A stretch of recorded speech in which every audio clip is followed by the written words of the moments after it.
All right, welcome back. And we will wrap up the show with this engaging tech discussion. Fredrick Ibemgbo is here. He's a smartphone business consultant, tech YouTuber who has dedicated his life to showing people how to maximize the potentials of their smartphone. Now, on discussion topic today, we'll be discussing how video games help build your child's critical thinking skills. Fredrick, it is great to have you. You're welcome. Thank you. It's good. When you say children, it doesn't. Is it only children that can video games, that can get something from video games? Is it only for thinking? It's not actually children alone. I remember the last time I played a video game at a cousin's place. I was playing God of War. I got to this level. I felt challenged. I felt like I need to pass this. What is in this game? I did not want to call for help. Because it will look like. Is it just this simple thing that you cannot pass? Wow. That alone, that challenge that video games brings to you, right? I think it's one reason why video games, it's really a good way for people to relax, right?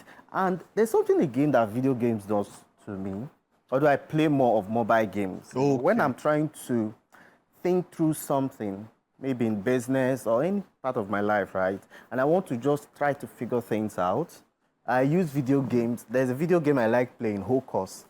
So this video game tries to get you to use, go through one rigorous process until you put the red ball into a red hole. And it's not easy, right? Yeah. So you need to think, you need to calculate, you need to, okay, if I push this way, if I push that way, now bringing it to real life experience, right? Wait, I don't have to stop here. I've tried this part, it didn't work. The idea from the game. Exactly. Let me try this part. The brain is a muscle. Exactly. And what that does is, okay, but because growing up, I think it's quite different in this era. Growing up as a millennial, we were not encouraged to play games. In fact, we had to go to, I don't know how, we had to go to arcades to pay for 1 hour. Maybe 16 naira a day or something. We pay 1 hour to play games and all of that. If they caught you, my parents, my parents caught me playing video wahala day. It was only when I left the house and I was able to maybe get my own video game and all that. So it wasn't encouraged then. But things are changing now. You understand? And like you mentioned, it helps you think. This thing like a memory. So how about, there's that fear from parents that when kids spend too much time on this, they cannot relate with life as it is. They cannot relate with real life. How does this game really actually help them relate with real life? For kids, for parents who are scared of their kids spending too much time on these games. On video games. All right. There's something I learned in psychology, right? Sorry, philosophy. Okay. That when a child is born, his mind or her mind is like a clean slate, what they call tabula rasa, So, and over time of experience, people, society, religion, school, they start collecting lots of information, right? And now, video games, on the other hand, also has a role it plays in trying to help the child. There are 5 skills that video game gives to a child. Number 1 is commitment. Okay. Resilience, dedication, critical thinking, and problem solving. Let's go one after the other. Okay, so I'm trying to get to your question. Okay. So now, why would a parent now begin to, because one thing we need to know as parents is that once that role of parenting, it's actually you trying to make sure that your child does not start to do things in excess. Because actually excess of anything is now the bad thing, right? If you know that, let me start making sure that my child is able to play this game for 30 minutes. Or you even use it as a reward. Okay, you're done. Oh, good. Let's go to the next thing you have to do. But once parents sees it as, let me keep him engaged while I get to do the other thing I want to do, that is where the problem and I'm telling you, and a lot of parents, even though they know that this is a challenge, but a lot of the times, let me use my nephew, for example. He's all over, disturbing and all that. It's only when you put a tab in front of him and he's playing a game and all that, okay, there's a little bit of time for the parents to want to do. So at times they do it maybe out of necessity, not because of they really want to. How can they manage in this kind of situations? Can choosing the kinds of games they play help in such a scenario? Yeah.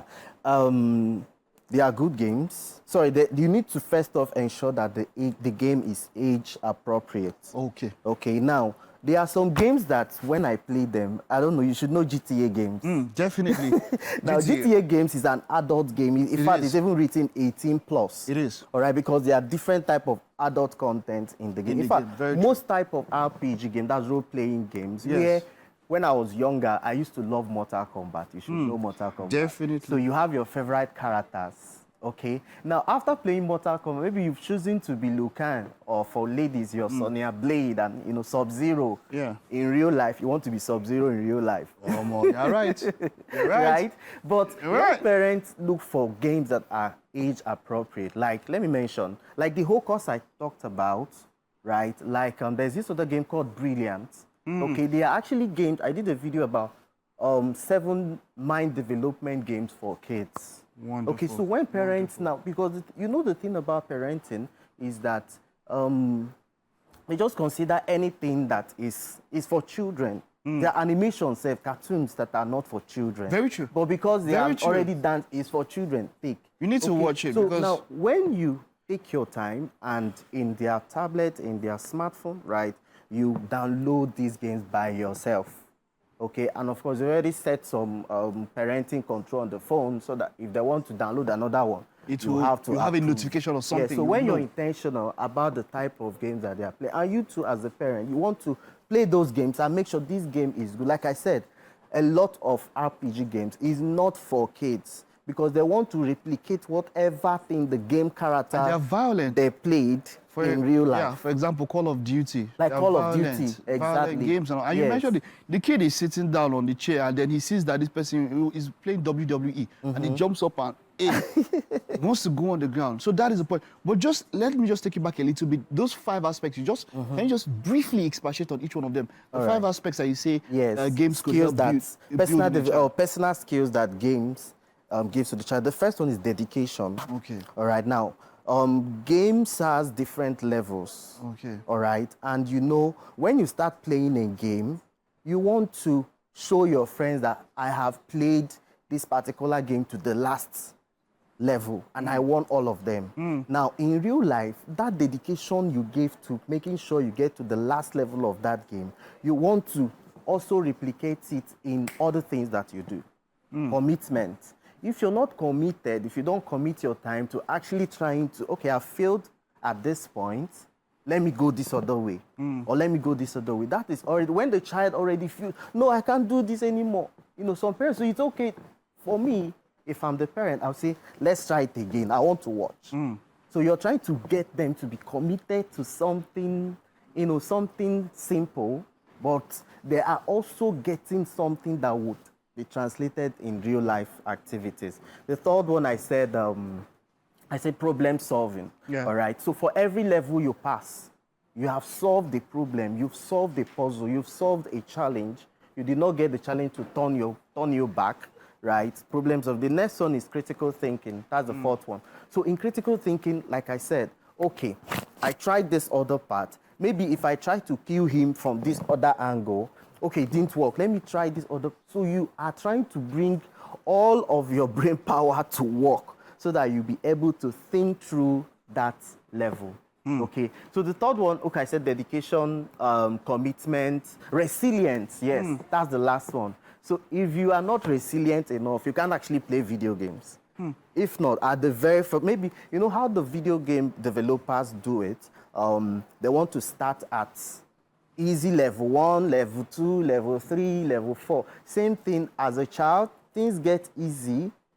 2 years old, okay, parents are 3, 4, 5, 6. So at what level in that child's development will they still withstand whatever thing that is thrown at them? They got this from the video game. All right. Now, from the child even trying to play different types of video game, they are going to one day start thinking, how do I even develop my own game? You're about to bet a game developer. You know, do you know how much Candy Crush was sold? Let's not. $2 billion. Candy Crush. Even Candy Crush. I know some grandfathers and grandmothers that they are still playing Candy Crush. Very addicted to Candy Crush. It's now way more easier, right, to even develop games for yourself without even knowing how to code. Exactly. You know. Exactly. So that's those are the things that you just to round up here, At what age do you think? You think it's age specific? Like some people say that they've outgrown games. Can't adults still learn from games? Well, for me, let me tell you, I'm like you, right? I'm a millennial too, but there's a thing that my father does. Whenever you come top in your class, first in school, there's always a reward. So the first reward I got was 8-bit. You should know 8-bit. Definitely. So the next one was Atari, Sega, 16-bit. yeah, 16-bit and then all of that. From PlayStation, I was about to enter PlayStation 1. My interest started waning. Okay. So that was actually how. But whether you're is a child or adult, all right, gaming, right, is just a cool way to relax. In fact, people now make careers out of games. You should know about gaming channels. You should know PewDiePie. He's top 10 best paid YouTuber in the world. The esports World Cup had a prize pool of $1 million in Saudi Arabia just gaming. 2 months ago. You see? Just gaming. So there's still a lot of advantage. The person who won for FC, for football, got $300,000. Wow. $300,000 for winning one competition. So it's a career for a number of people. So apart from all of that now, it is now a career like every other career. It's just about society though. Maybe in Africa here, think like this kid was saying, things don't, no. But when you go to other part of the world, so much. This was quite expository and quite enlightening. Thanks We're looking forward to having you, of course, across the month on other intriguing topics. Well done. Right, while he's there, of course, Danny and Mary, you guys picked up 1 or 2 things there. What game? Dan, is there any game you play that takes your mind on your phone or something? Anyone? Any game? The game of who sleeps the longest. I play Mortal Kombat quite well. I'm yes. That's true. The legendary. That's true. Mary, how about you? Is there any game you play on your phone? No, but seriously, I'm not really into games. Honestly. Yeah, Mary's not. I'm not. I'm more. My husband is fixated on games. Lover. Yeah. But how about your kids, Mary? Do they play? No. No, not at all. No. Oh, interesting. But well, I shouldn't have come to you guys. Bye-bye. You should go. But of course, it's been a wonderful show. Thank you to everyone who's been a part of the show. We will see you tomorrow. It's our FFF edition. Bye-bye. Bye.